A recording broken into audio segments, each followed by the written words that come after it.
Hi, today I want to talk to you about how to easily change the employee engagement at your company and also reduce turnover. Best of all, this is totally free. You'll find you can use these ideas at home as well. What I want to talk to you about today is how full is your bucket? It's written in 2004 by Tom Rath and Donald Clifton. Clifton had a different philosophy.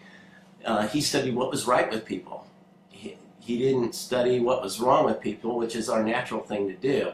He placed a total emphasis on the positive rather than the negative. I want to start out by reading page 15 out of the book. And on page 15, it's the theory of the dipper and the bucket. Each of us has an invisible bucket. It's constantly emptied or filled, depending on what others say or do to us. When our bucket is full, we feel great. When it's empty, we feel awful. Each of us has an invisible dipper. When we use that dipper to fill other people's buckets by saying or doing things to increase their positive emotions, we also fill our own bucket. But when we use that dipper to dip from others' buckets by saying or doing things that decrease their positive emotions, we diminish ourselves. Like the cup that runneth over, a full bucket gives us a positive outlook and renewed energy. Every drop in that bucket makes us stronger and more optimistic. But an empty bucket poisons our outlook, saps our energy, and undermines our will. That's why every time someone dips from our bucket, it hurts us. So we face a choice every moment, every day. We can fill another's bucket, or we can dip from them. It's an important choice, one that profoundly influences our relationships, productivity, health, and happiness. So that gives a little bit of a sum up, filling your bucket. So how full is your bucket? And how full is your team's bucket at your company or your work? In a survey of over 4 million people and employees, 30 industries, and 10,000 business units, the value of regular recognition and praise showed that increased individual production, increased engagement among their colleagues, more likely to stay at the organization, higher loyalty and satisfaction scores from customers, and better safety records and fewer accidents at work. So, as simple as it sounds, it does work. Great recognition and praise can immediately transform a workplace, yet only 1 or 2 people can poison a workplace.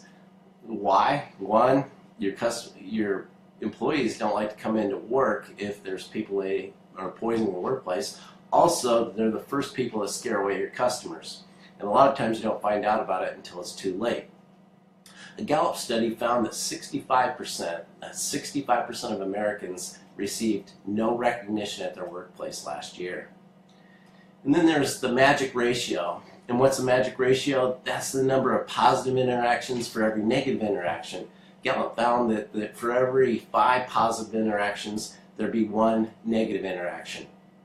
And the minimum to get good results is 3 positives to 1 negative.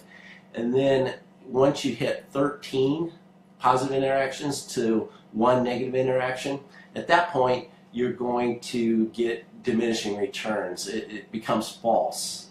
People don't believe the positive recognition that they're getting. So you want to be careful about that. It can't all be positive. And recognition is the most appreciated and effective when it's individualized, specific, and deserved.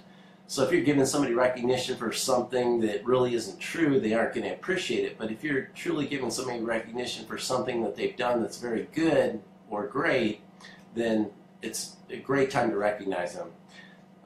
Question is, how do you do that? And then one of the things that I found is that the bucket that they talk about in How Full Is Your Bucket,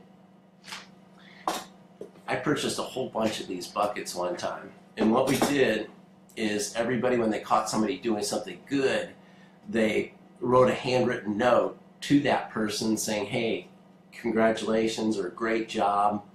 And they put the note in that bucket. And then people come back to their desk, or maybe they find it and they read it. And what it does is gives people a much better feeling about their work, gives them a better feeling about their team members, and it creates a great environment in the workplace. I highly recommend that you give it a shot. And then if you decide to do something different and don't want to do the bucket idea, what you can do handwritten notes, just place it on the workstation or the desk. An email, well thought out email that's written individually to someone, that's a great way to recognize them. Another way to do it, and you got to be a little bit careful with this because not everybody likes to be recognized this way, is to read recognition out loud, read it out loud at a team meeting. In which case you're recognizing from their whole peers. So one thing I'd like to do real quick is just read out of the book again on page 94 of the book. There's some positive impact test questions. Here's what they are. There's 15 of them. I've helped someone in the last 24 hours. I'm an exceptionally courteous person. I like being around positive people. I praised someone in the last 24 hours. I have developed a knack for helping other people feel good. I'm more productive when I'm around positive people. In the last 24 hours, I told someone that I cared about him or her. I make it a point to become acquainted with people wherever I go. When I receive recognition, it makes me want to give recognition to someone else. In the last week, I've listened to someone talk through his or her goals or ambitions. I make unhappy people laugh. I make it a point to call each of my associates by their name that he or she likes to be called by. I notice that my colleagues do at a level of excellence, what my colleagues do at a level of excellence. I always smile at the people I meet, and I feel good about giving praise whenever I see good behavior. So how'd you do on that test? Again, that was on page 94 from How Full Is Your Bucket? And I challenge you over the next week to do at least 5 forms of recognition to people at your work or people at home. So be a bucket filler and not a bucket dipper. To learn more about improving the positive strategies for your business, contact me at jgarrett@theascentperformancegroup.com or visit our website at www.theascentperformancegroup.com. Thanks. Be great.